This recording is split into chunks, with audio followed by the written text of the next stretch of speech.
Assalamualaikum warahmatullahi wabarakatuh. Saya Naila Nabila Fitriana Sari akan menjawab soal UAS Manajemen Pembiayaan Bank Syariah.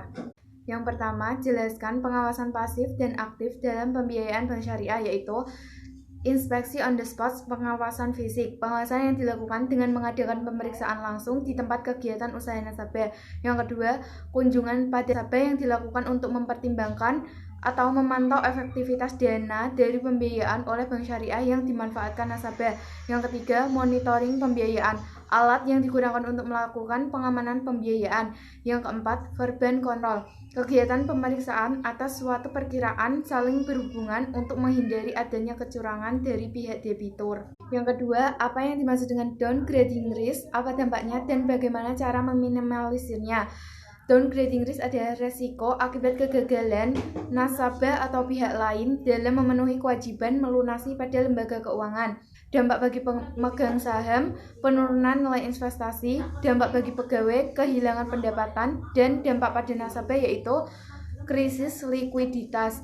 Cara meminimalisirnya yaitu yang pertama, membangun lingkungan manajemen risiko yang tepat serta kebijakan dan prosedur yang sehat. Yang kedua, menciptakan proses pengukuran, mitigasi, dan monitoring. Yang ketiga, kontrol internal. Ketiga, sebutkan jenis pembiayaan sindikasi dan bagaimana prosesnya. Yang pertama, ada sindikasi murni, pembiayaan yang disindikasikan oleh dua bank atau lebih berdasarkan sebuah akad yang syarat dan ketentuannya berlaku sama dengan semua pemberi fasilitas atau bank.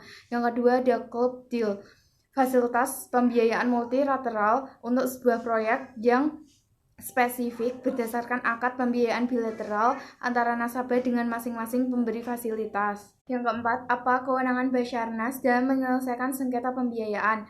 Kewenangan Basarnas sebagai lembaga permanen yang didirikan oleh MUI berfungsi menyelesaikan kemungkinan terjadinya sengketa muamalat yang timbul dalam hubungan perdagangan, industri, keuangan, dan jasa. Basarnas juga dapat memberikan suatu rekomendasi atau pendapat hukum yang berupa pendapat yang mengikat tanpa adanya suatu persoalan tertentu yang berkenaan dengan pelaksanaan perjanjian yang sudah ditentukan atas permintaan para pihak yang mengadakan perjanjian untuk diselesaikan.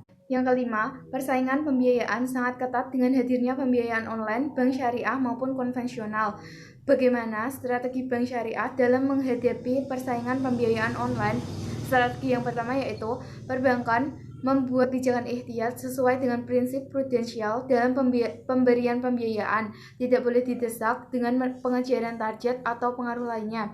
Strategi yang kedua, perbankan syariah harus konsisten dengan model bisnis yang dijalankan.